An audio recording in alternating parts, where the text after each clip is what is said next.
आज चांदी के यंत्र जिन्होंने विराजमान किए हैं वे पुण्यार्जक परिवार एवं भोजन व्यवस्था में 4, 5, 5.5 महीने तक जिनका पूरा समय का पूरा सहयोग रहा है अरविंद जी आस्था इंटरप्राइजेज परिवार कृपया पधारें और पधार कर हमारे मुनि भैया पधारें और वह भी आचार्य महाराज के चित्र के समक्ष दीप प्रज्वलित करें। आदरणीय हमारे M.K. जैन साहब संयोजक त्रिमूर्ति कॉलोनी पधारें। गौशाला के हमारे मनोज भैया, मैं तो चाहता हूं कि मुझे सब लोग भव्य आत्मा दिख रहे हैं, पुरुष वर्ग जितने भी हैं, राजेंद्र भाई साहब, संतोष भाई साहब, राजकुमार जी, सभी जन पुरुष वर्ग कृपया शीघ्रता से आ जाएं, आचार्य श्री के चित्र के समक्ष दीप प्रज्वलन करें।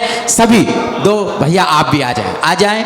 धन कुमार जी साहब पधारें और इस तरह इस लाइन से आप सभी महिलाएं आ जाएं, आज शास्त्र दान करने का सौभाग्य प्राप्त करें, क्योंकि इस भावना के साथ कि महाराज श्री पुरुषार्थ सिद्धि उपाय नामक ग्रंथ स्थापना तो बाद में हुई, ग्रंथ की वाचना पहले दिन से ही प्रारंभ हो गई। हम चाहते हैं कि उसका रिवीजन आगामी समय में शीतकालीन के समय में हमें प्राप्त होता रहे। इस पवित्र भावना के साथ शास्त्र दान करें महाराज श्री को, ताकि उनका अधिक से अधिक समय हमारे लिए प्राप्त हो जाए और हम के उनके चरण सानिध्य में। जग मैया जन्म में दुख मेट दो, जिनवाणी जग मैया जन्म में दुख मेट दो, जन्म में दुख मेट दो, मरण दुख मेट दो, जिनवाणी जग मैया जन्म में दुख मेट। साथ में ही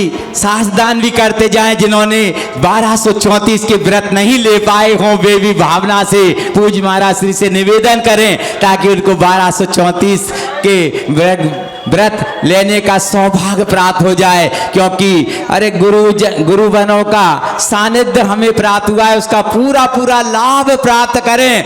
अरे हम क्या करेंगे, सागर की जेल में उन कैदियों ने 1300 कैदियों ने, उनकी लिस्ट मेरे पास है, उन 1300 कैदियों ने 1 लाख मंत्रों का नियम लेकर के और काउंटिंग मशीन से जाप कर रहे हैं। ऐसे महाराज श्री का सानिध्य उन्हें प्राप्त हुआ और उन्होंने ये लोग बैठ कर लेंगे शीघ्रता से 1300 कैदियों ने महाराज श्री के व्रतों को अंगीकार करके और जाप लेने का नियम लिया है नमोकार मंत्र की। हम भी इस पवित्र भूमि पर पूज्य महाराज श्री के चरण पड़े हैं, उनका पूरा लाभ प्राप्त करें।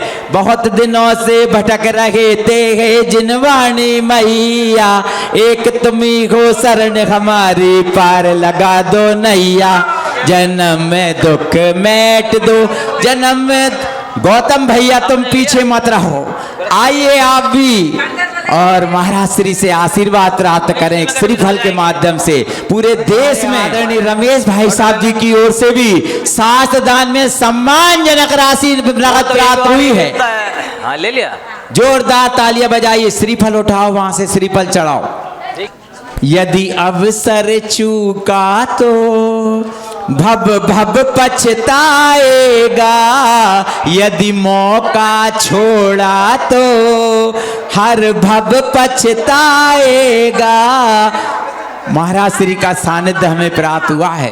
बहती हुई गंगा गुना से प्रवाहित हो रही है और किसी की भी भावना बन रही हो तो उस बहती गंगा में अवगाहन करने का सौभाग्य प्राप्त कर लेवे। शास्त्र दान करें, 1234 के नियम लें, 1 लाख माला नमोकार मंत्र की पढ़ने का भी नियम ले लें, क्योंकि यह वह मंत्र है जिस मंत्र ने अंजन को भी निरंजन बना दिया। ऐसे महामंत्र नमोकार का जाप करने का भी नियम महाराज श्री से ले लेवे। और भी किसी की भावना बन रही हो शीघ्रता से आ जाएं, थोड़ा जल्दी से। फोटो ले लो भैया इनकी, याद तो रहेगा 1200 जो रह गए हैं। महाराज श्री की पिच्छिका उठ रही है, बहुत बड़ी बात है, बहुत बड़ी बात है कि आप से का सन का नियम आ जाओ। उनकी पिच्छिका के माध्यम से अनेकों के रोग स्वतः ही दूर हो गए हैं। ये कई लोगों ने आकर के कहा है, जैसे ही उनकी पिच्छिका उनके माथे पर पड़ी उनके रोग दूर हो गए, पलायन कर गए। श्रीमती निर्मा परिवार की बहू रानी, आप भी आ जाएं, साथ दान करने का सौभाग्य प्राप्त करें। 12 ज्योतिष ना और भी किसी की भावना, महावीर स्टॉल परिवार, मियाना परिवार शीघ्रता से आ जाएं, साथ दान करने का अवसर प्राप्त करें। विमल श्री एम्पोरियम श्रीमती शशि जी पधारें, उषा जी पधारें, शीघ्रता से साथ दान करें। ये अवसर बार बार नहीं आए, फिर तो खड़ा खड़ा पछताए। ये अवसर बार बार ही आए, ऐसी पवित्र भावना को लेकर साथ दान करने का सौभाग्य प्राप्त करें। दूसरों को भी मौका दें, कृपया शीघ्रता करें, साथ दान करें। बोलो पूज्य निर्लोभ सागर जी महाराज की, पूज्य निर्दोष सागर जी महाराज की, पूज्य निरुपम सागर जी महाराज की। और कहीं मत जाओ मेरे भैया, सब कुछ यहाँ मिल जाएगा। 1234 व्रतों का पालन करने का नियम यहाँ जो पाएगा, हाँ नियम यहाँ जो पाएगा। आदरणीय राजन भाई साहब पहुंचे, साथ दान भी करें और कुछ ना कुछ नियम जरूर लें, ताकि याद रहे कि वर्ष 2024 का अमृत वर्ष आयोग गुना के लिए वरदान सिद्ध हुआ है। अब हमारे आदरणीय मंत्री जी भी साथ भेंट करने जा रहे हैं, साथ में राजेंद्र ख्यावदा जी भी, शायद ये भी कुछ नियम लेने का मन बना के आए हैं आज। प्यारे बहनों, पुरुषार्थ सिद्धि पाए श्रावकाचार्य ग्रंथराज में आचार्य अमरचंद महाराज जी ने बहुत ही अद्भुत वर्णन किया है। इसकी व्याख्या करने के लिए काफ़ी लंबा समय चाहिए है, इसलिए ये अभी इसको पूरा करना तो हाँ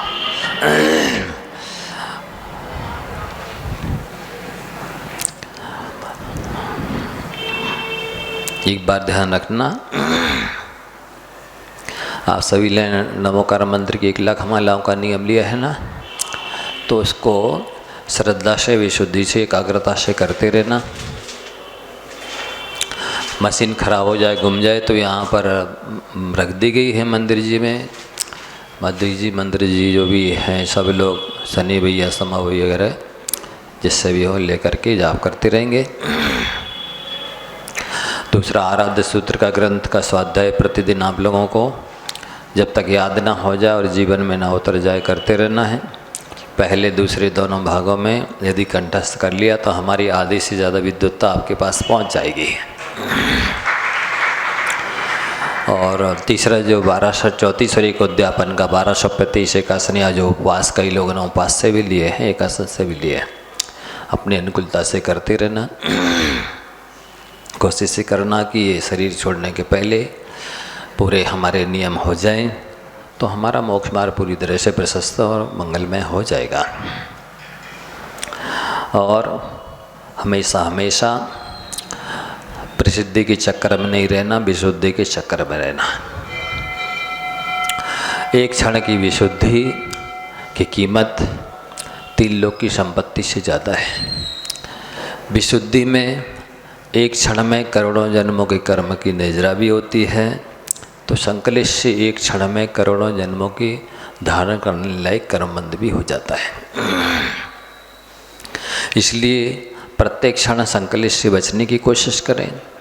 आर्तरौद्र ध्यान संसार की बढ़ाने वाले हैं, और आर्तरौद्र ध्यान पूर्वक यदि आपने नहीं जिया जीवन, धर्म ध्यान पूर्वक जिया, तो आपका मरण भी धर्म ध्यान पूर्वक होगा।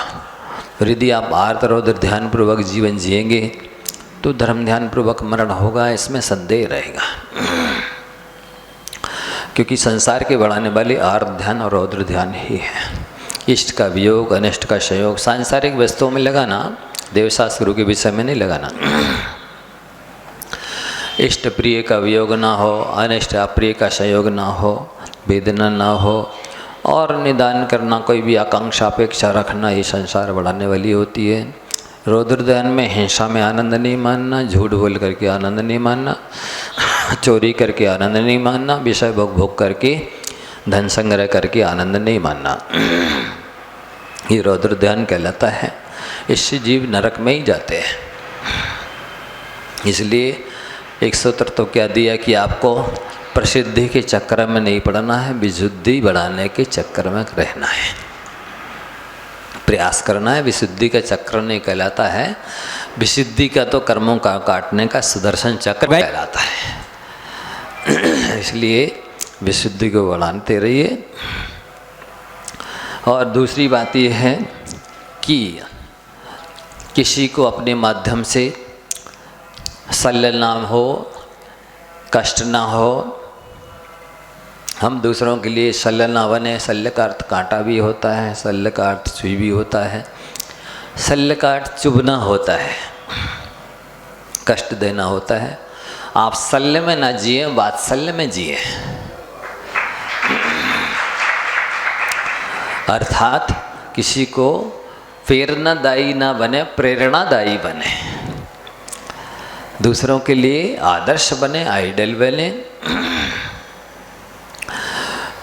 तीसरी बात यह है कि यदि आप दूसरे के लिए शल्य का काम करते हैं, शल्य बन जाते हैं, तो निश्चित ही आपका भविष्य भी शल्यमय ही होगा।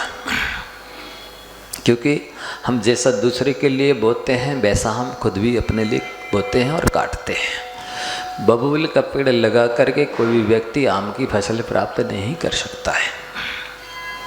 अर्थात पाप करके व्यक्ति पुण्य के फल को प्राप्त नहीं कर सकता है। यदि पुण्य की फसल काटना है, अपन को दुख इष्ट नहीं है, अपन को अप्रिय है, तो हमें हमेशा हमेशा पाप से डरते रहना चाहिए। जो भी लोग दुख नहीं चाहते हैं, उन सभी को पाप से डरना चाहिए। व्यक्ति प्राय करके न उन गुप्त पापों का प्रायश्चित लेता है, न प्राय करके गुप्त पाप छोड़ता है।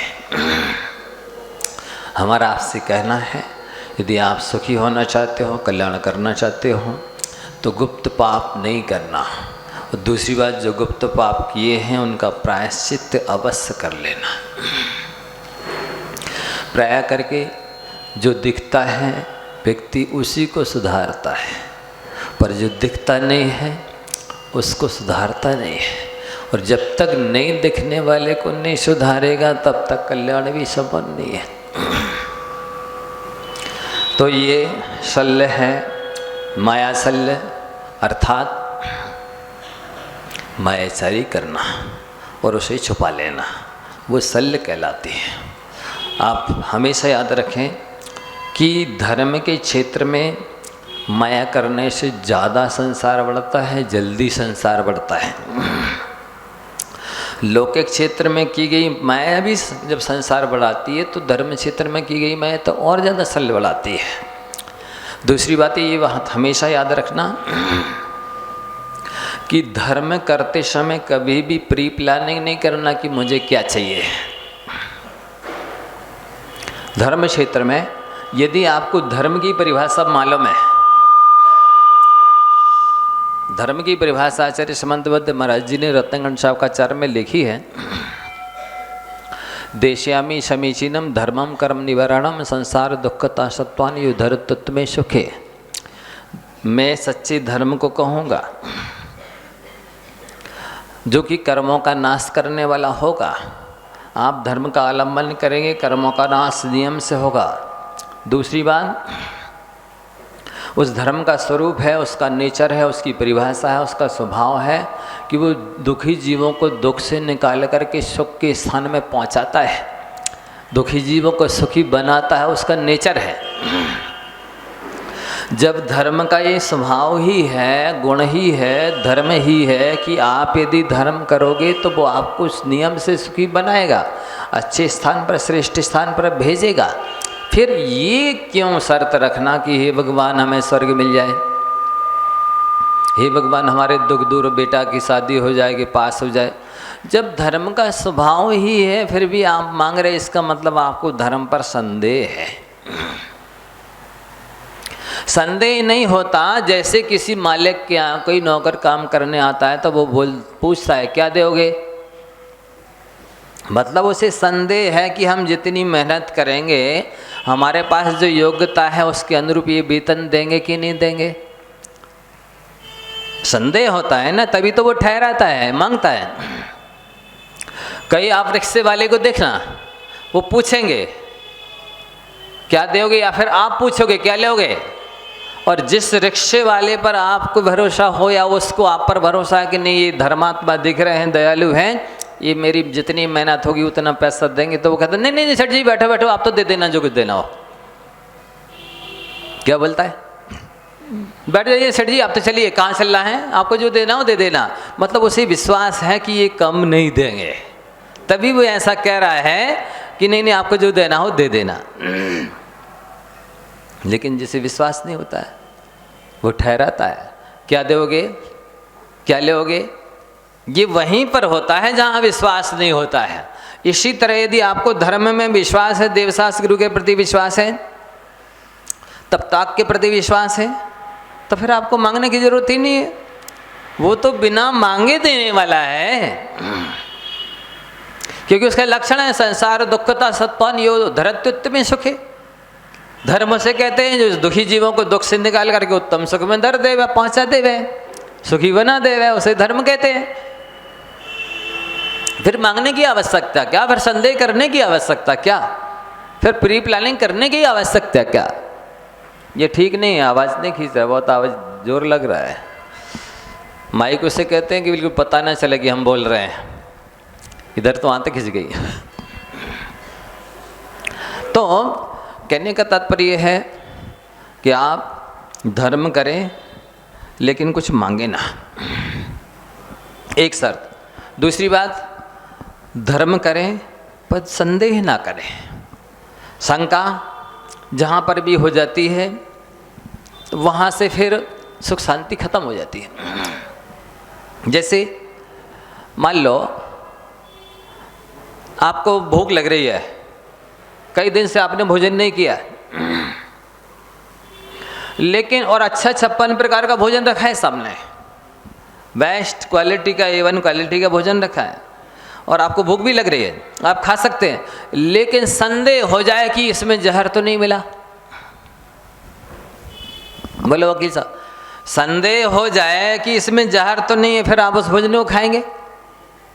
बोलो, आपकी भूख मिट जाएगी?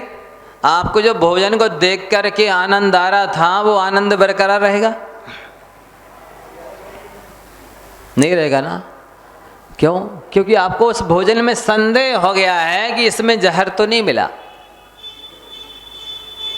संदेह हो गया ना, संदेह खराब होता है।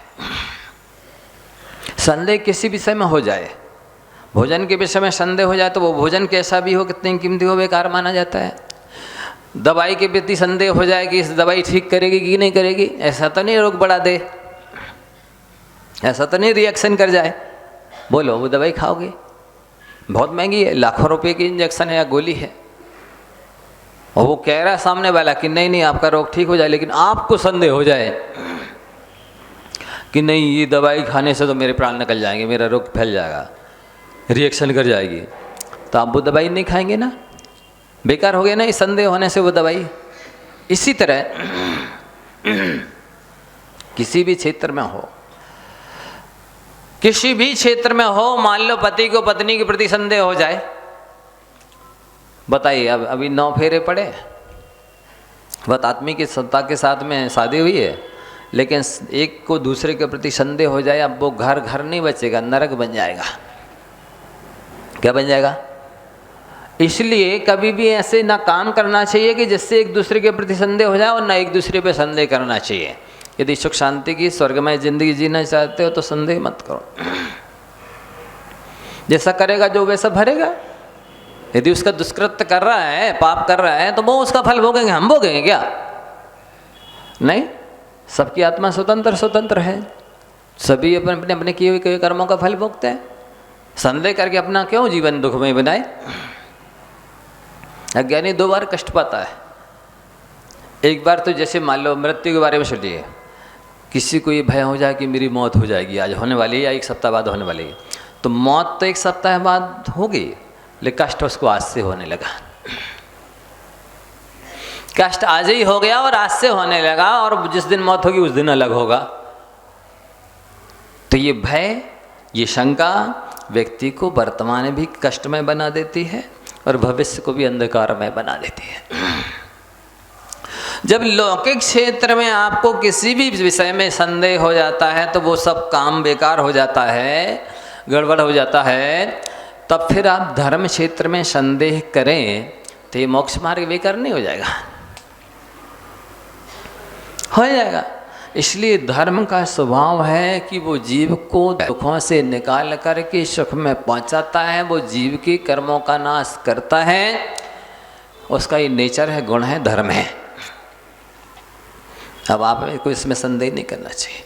और यदि सुखी होना चाहते हो तो जो सुखी बनाने वाला है उसका सेवन करना चाहिए। लेकिन धर्म करते हुए भी ये जीव सुखी क्यों नहीं हो पाता है, ये आश्चर्य की बात है। आश्चर्य नहीं है, इसमें गड़बड़ी कहाँ होती है इसको आप लोग ध्यान से सुन लो। गड़बड़ी होती है जब हम ईमानदारी से धर्म नहीं करते।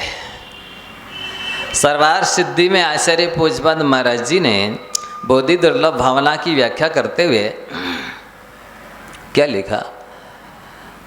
संसार में कोई किसी के लिए शरण देने वाला नहीं है, कोई किसी के लिए सुख देने वाला नहीं है। फिर अंत में लिखते हैं अस्ति चेत सुचरितो धर्मा। यदि कोई शरण दे सकता है, यदि कोई सुखी कर सकता है, तो वो है ईमानदारी से किया गया धर्म। कौन शरण देने वाला है, सुखी करने वाला है? ईमानदारी पूर्वक किया गया धर्म। इसलिए आप धर्म करें पर दिखावे के लिए ना करें।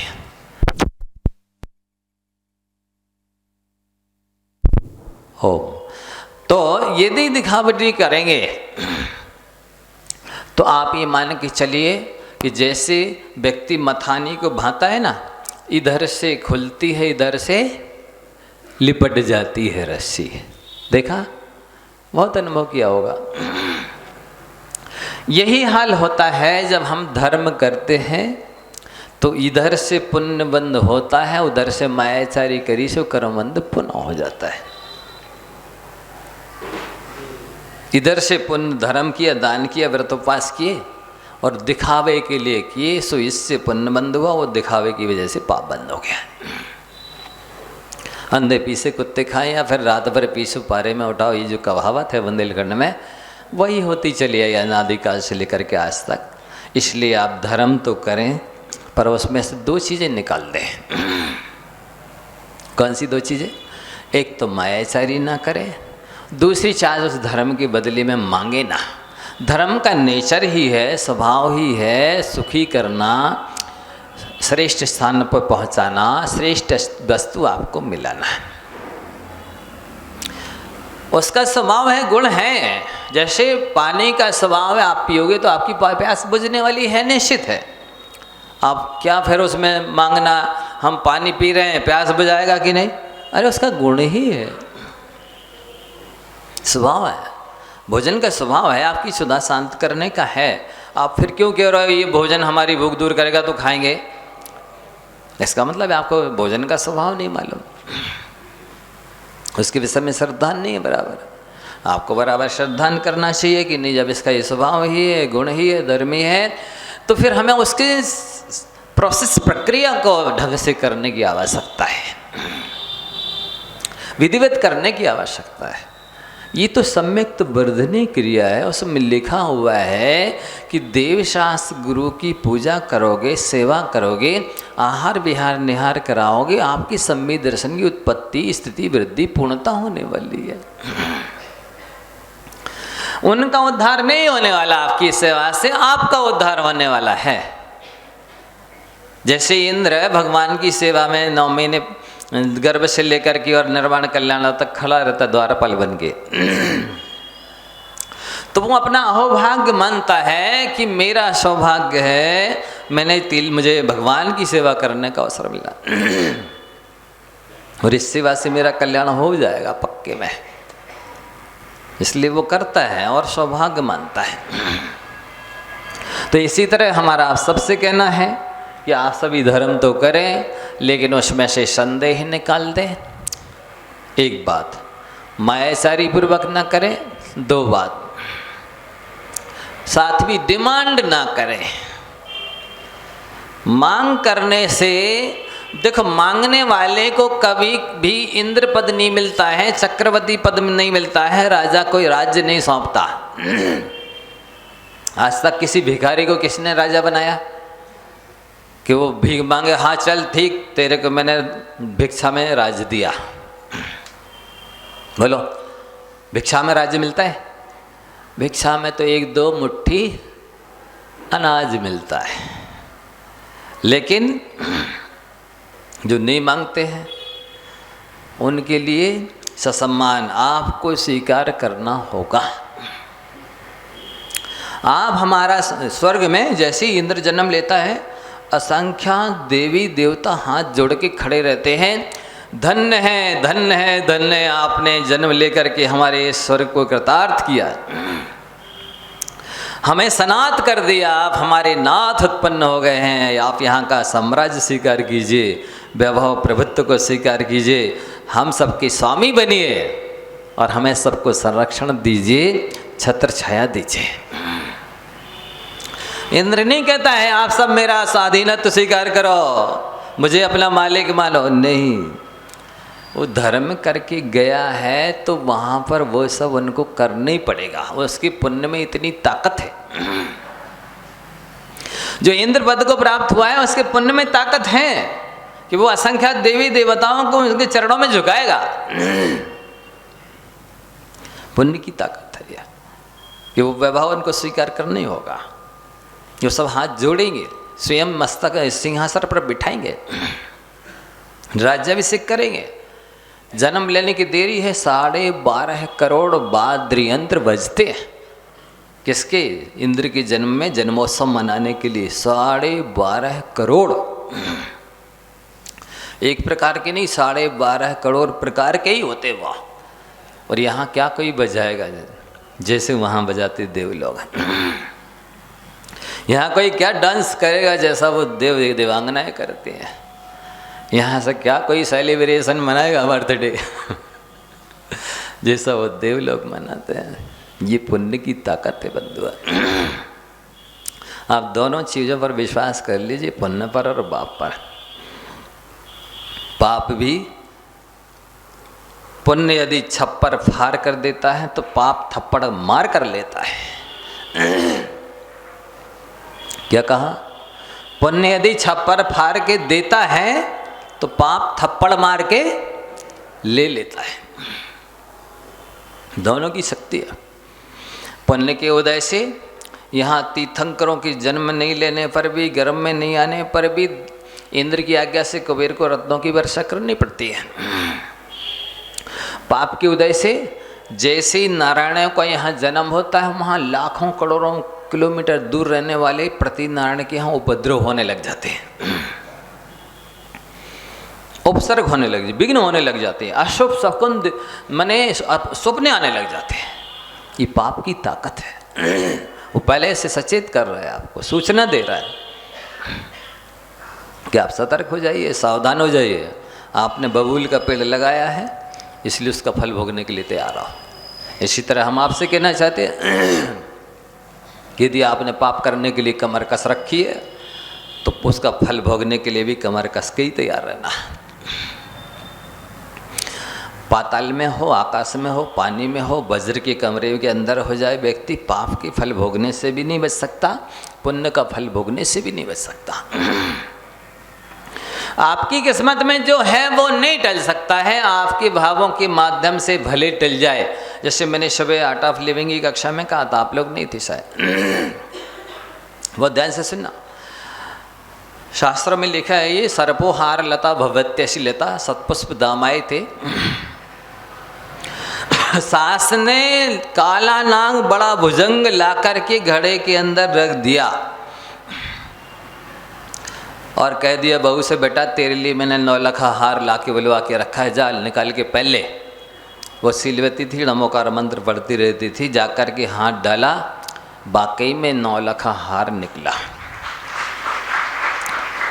वाह, मेरी सासू माँ कितना आत्मीयता रखती है, मेरे प्रति प्रेम रखती है, कितना बेश कीमती सुंदर हार बना के रखा है। तो इसका मंगलाचरण भी क्यों ना हो उस सासू के द्वारा ही करवाएं। वो 9 लखा हार डाला उस बहू ने सास के गले में और उसने भुजंग बन के डस लिया। कैसे बन गया? उस हार के अंदर, सांप के अंदर हार बनने की ताकत नहीं थी, वो सोमा सती के परिणाम हार जैसे थे। और उस हार में नाग बनने की ताकत नहीं थी, उस सास के परिणाम सांप जैसे थे। आपके परिणाम ही सांप होते हैं, आपके परिणाम ही हार होते हैं। तलवार लेकर के गले पर चलाई गई है, फूलमाला बन गई है। वो तलवार में फूलमाला बनने की ताकत नहीं है, वो उनके परिणाम में जिसके ऊपर चलाई गई है तलवार, उनके परिणाम फूलमाला बन के लाए गए। वे परिणाम फूलमाला है। ये तलवार का काम तब करती है जब परिणाम तलवार जैसे हो। आपके परिणाम ही वस्तुतः देखा जाए इन सब रूप परिणमन करते हैं। जहर अमृत हो गया, जहर में अमृत बनने की ताकत नहीं है, आपके परिणाम अमृत रूप होते हैं। अमृत जहर बन जाता है, अमृत में जहर बनने की ताकत नहीं है, आपके परिणाम जहर रूप होते हैं। आप समझिए, दुनिया की सबसे बड़ी कोई ताकत है तो वो है परिणाम। लोग कहते हैं कि एटम बम में ताकत होती है, बंदूक में पिस्तौल में ताकत होती है, वज्र में ताकत होती है। हम कहते हैं शास्त्रों में लिखा ये 3 लोग 3 काल में परिणामों से बड़ी ताकत कोई ना थी, ना है, ना होगी। परिणाम ही वास्तव में इस जीव को मंगलमय बनाते हैं।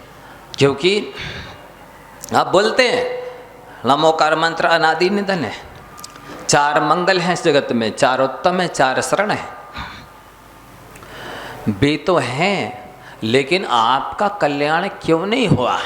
क्योंकि आपके परिणाम मंगलमय नहीं बने, इसलिए वो मंगल होते हुए भी आपका मंगल नहीं कर सके।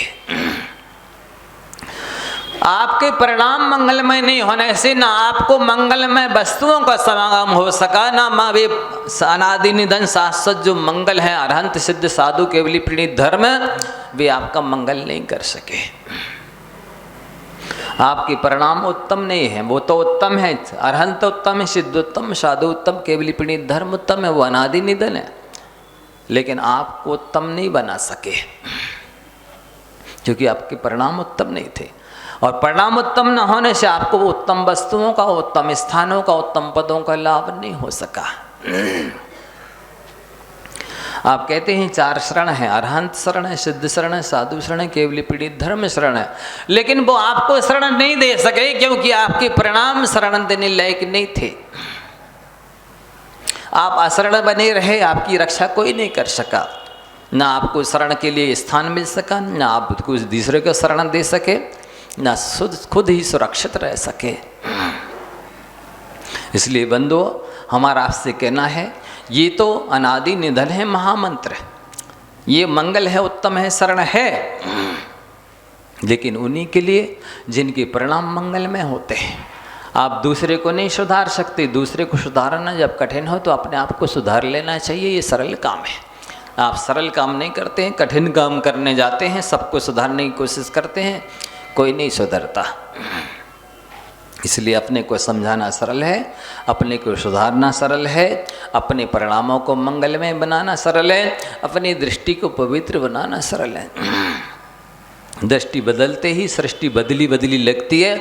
जब तक आपकी दृष्टि नहीं बदलेगी तो किसी, जैसे मान लो ये महावीर भवन है, एकदम वाइट कलर में पुता हुआ है, पर आपको कैसा दिखेगा? जैसा आपने चश्मा लगा रखा है। कैसा दिखेगा ये भवन? यदि लाल लगा रखा है तो वो सफ़ेद होते हुए भी लाल दिखेगा, पीला लगा रखा तो सफ़ेद होते हुए भी पीला दिखेगा, हरा लगा रखा तो सफ़ेद होते हुए भी हरा दिखेगा, काला लगा रखा है तो क्यों दिख रहा है? क्योंकि आपकी दृष्टि पे उस रंग का चश्मा चढ़ा है। ठीक इसी प्रकार से सामने वाला व्यक्ति कैसा दिखेगा? जैसी आपकी दृष्टि है। यदि आपकी दृष्टि पवित्र है तो आपको निश्चित ही सामने वाले में गुण दिखाई देंगे। और ये नियम है, जब हमें किसी से घृणा हो जाती है तो हमें उसमें गुण दिखाई नहीं देते, जबकि गुण उसमें है। और जब हमें किसी से प्रेम हो जाता है तो हमें फिर उसमें अवगुण दिखाई नहीं देते, जबकि उसमें भी अवगुण है। ये उस घृणा और प्रेम की ताकत है। सूत्र समझ में आया? जब हमें किसी से प्रेम हो जाता है तब फिर वो उसमें हमें अवगुण दिखाई नहीं देते, और जब हमें किसी से द्वेष हो जाता है तब फिर हमें उसमें गुण दिखाई नहीं देते। वो प्रेम उसके सारे अवगुणों को गुणों में बदल देता है, वो द्वेष उसके सारे गुणों को अवगुणों में बदल देता है। इसलिए हमें क्या करना? अपनी दृष्टि को बदलिए, प्रेम बरसा दो अपने हृदय की गागर से, इस प्यासे जगत को प्रेम का जल पिला दो, तुम सागर बन जाओगे। क्या कहा? अपने हृदय की गागर से इस प्यासे जगत को प्रेम का जल पिला दो, तुम सागर बन जाओगे। प्रेम की धूकी है दुनिया, सभी लोग प्रेम चाहते हैं। यदि आपने प्रेम दिया तो आपको बदले में वो गर्दन भी रख देंगे कि लो मेरे गर्दन की ज़रूरत है, काट लो। इतना कीमती है प्रेम, वो गर्दन देने को तैयार है। समय तो दे ही सकता है, फिर वो पैसे तो दे ही सकता है, फिर श्रम तो कर ही सकता आपके लिए, सर्वस्व समर्पित कर देगा। केवल आप प्रेम बरसा दो। यदि प्रेम ना दे सके, जो प्रेम नहीं देता है, वो व्यक्ति वैसा है जिस वृक्ष में न कभी फूल लगते हैं न फल लगते हैं। उसका जीवन फूल से रहित और फलों से रहित है। उस मनुष्य का जीवन भी वैसे ही फूल और फलों से रहित है जो प्रेम देना नहीं जानता। और वो व्यक्ति वर्तमान में भी नारकी जीवन जीने के लिए मजबूर होता है। एक चीज़ के अभाव में आपकी सारी चीज़ें होते हुए भी नहीं के समान है। प्रेम नहीं है तो आपके पास में कुछ भी नहीं, ना सुख होगा, ना शांति होगी, ना मित्रता होगी, ना रिश्तेदार होंगे, कुछ भी नहीं होगा। और उसकी वजह से सब कुछ होते हुए भी उस द्वेष ने, उस बैर ने, उस घृणा ने, उस नफरत ने, उस बैर विरुद्ध ने, उस बदले की भावना ने उस सामने वाले के सारे गुणों को अवगुणों में ढाल दिया। वे सारे अब उसे अवगुण दिख रहे हैं, जबकि उसमें ऐसा नहीं है। कैसा भी घर बनाओ एक दरवाज़ा अवश्य होता है। इसी तरह कैसा भी अवगुणी व्यसनी व्यभिचारी व्यक्ति हो, एक गुण अवश्य होता है। एक दिन दृष्टांत दिया था, अग्नि जलाती है ना, बहुत बेकार चीज़ है, घर से बाहर निकाल दो। क्यों नहीं निकालते? आप क्या करते? नहीं जलाती नहीं अकेले, वो भोजन भी पकाती है, ठंडी भी भगाती है, उजाला भी देती है, ऐसा जान करके भैया उसका जो स्वभाव है ना जलाने का, बस उससे सावधानी रखो, बाकी उससे लाभ ले लो जो उससे ले सकते हैं। ऐसे ही तो मनुष्य होते हैं। मान लो कोई व्यक्ति का सेवा अग्नि की तरह है किसी का नेचर, तो उस व्यक्ति को भी घर से मत बाहर निकालो, उसके उस नेचर से बस सावधान रहो, बाकी उससे जो लाभ ले सकते हो ले लो। किसी भी व्यक्ति के अवगुण को यदि हम उसका स्वभाव मान लेवे कि भैया पानी का स्वभाव है, भिगो देगा वो, तो अपना छाता लगा लो, सावधानी रखो, बाकी जो उससे उसमें गुण ले सकते हो, प्यास बुझा सकते हो, कपड़े धो सकते हो, नहा सकते हो, वो लाभ क्यों वंचित रहते हो उससे? जो लाभ ले लो। हर व्यक्ति में, हर महिला पुरुष में कुछ ना कुछ अवगुण होते हैं, बस उससे सावधानी रखते रहो। अहंकारी है तो हाथ जड़ लो, क्या जा रहा है, बाकी का काम उससे ले लो। गाय है दूध देती है पर लात भी मारती है, गाय को छोड़ दो, बाहर निकाल दो घर के। नहीं, लात मारती तो धीरे से उसके पाँव बांध दो या पुचकार दो, रोटी खिला दो और अपना दूध दे लो जिसमें सार है। करते कि नहीं करते? दूध दोहते कि नहीं दोहते? नहीं दोहना चाहिए, लात मारती है। नहीं नहीं, रोटी खिला देने से फिर लात नहीं मारती है। इसी तरह आप भी थोड़ा सा खिला पिला दो, हाँ जो लो, प्रशंसा कर दो, प्रेम बरसा दो, फिर अपना बना लो, चाहे जितना काम निकाल लो। ये सारी चीज़ें होना चाहिए। समय हो गया है, फिर कभी अपन आगे चर्चा करेंगे। आप सबसे कहना है मेरा, जिसने भी 1234 और एक उद्यापन का 1235 रुपया उपवास एक आसन का नियम लिया है, श्रद्धा से करते रहना। 1 लाख माला श्रद्धा विशुद्धि एकाग्रता से करते रहना। काउंटिंग मशीन खराब हो जाए, शनि भैया सम्मा भैया वगैरह से लेते रहना। और साथ ही आराध्य सूत्र हैं, पहला भाग दूसरा भाग, जिसके पास नहीं हो ले लेना। ये दोनों ग्रंथ यदि कंठस्थ कर लिए, समझ के चलिए कि मेरी आधे से ज़्यादा विद्वत्ता आपके पास आ गई। इसको बार बार पढ़ना, एक बार पढ़ के मंदिर में मत रख देना। इसी भावना के साथ में अपनी वाणी सानिध्य मिलता ही रहा है और मिलेगा, क्योंकि आप सब ने वो पुण्य के बीज बोए हैं। उस पुण्य के बीज में महाराज श्री हमारे हृदय में हमेशा हमेशा बने रहेंगे। लेकिन आप उन दोनों भागों को एक बार नहीं अनेक बार पढ़ें, पढ़ पढ़ कर महाराज श्री को हृदय में हृदयांगम करें। महाराज श्री कहीं नहीं जाएंगे।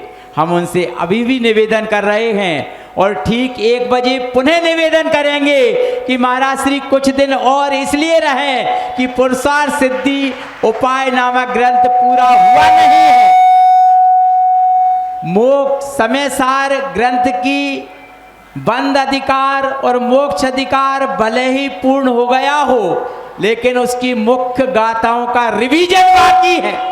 इसलिए आप सब ये भावना भाएं कि महाराज श्री का सानिध्य हमें कुछ समय के अभी लिए और नहीं लिया हो तो अभी ले सकते हैं, हमारे पास रखा हुआ है माल और फोटो। आशीर्वाद भी दे देंगे जो भी रह गए हैं। 12 से का जो श्रुत स्कंद मंदिर महाराज श्री की प्रेरणा से बना है, ऊपर श्रुत स्कंद मंदिर पद्म प्रभु भगवान की वेदिका के पास में बना है, और वहाँ पर जो जीना लगा हुआ है उसके पास में एक बहुत सुंदर स्वाध्याय कक्ष भी महाराज श्री के आशीर्वाद से बनने जा रहा है। और उसके लिए आज आदरणीय भीके जैन साहब, श्रीमती रेखा जी रिटायर्ड प्राचार्य, संजय जी, दीपक जी, राजेश जी, डॉक्टर विकास एवं उनकी पुत्रवधू सभी की ओर से वे महान उस श्रुत स्कंद मंदिर का अनावरण भी होगा। 1,01,111 रुपए की राशि उन्होंने चेक के साथ देने की हमें भावना भाई है। कृपया भीके जैन साहब अपने परिवार के साथ यहाँ पधारें, श्रीफल चढ़ा करके आशीर्वाद प्राप्त करें।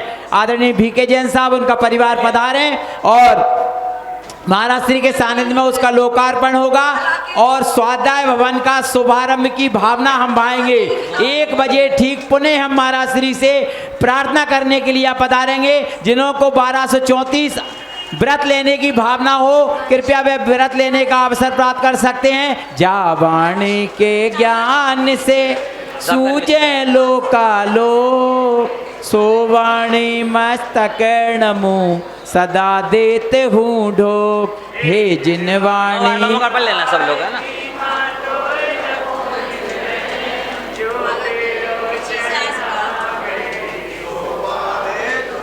देव भजो अरिहंत को, गुरु से बो निर्ग्रन, दया धर्म पालो सदा, यही मोक्ष का पंथ।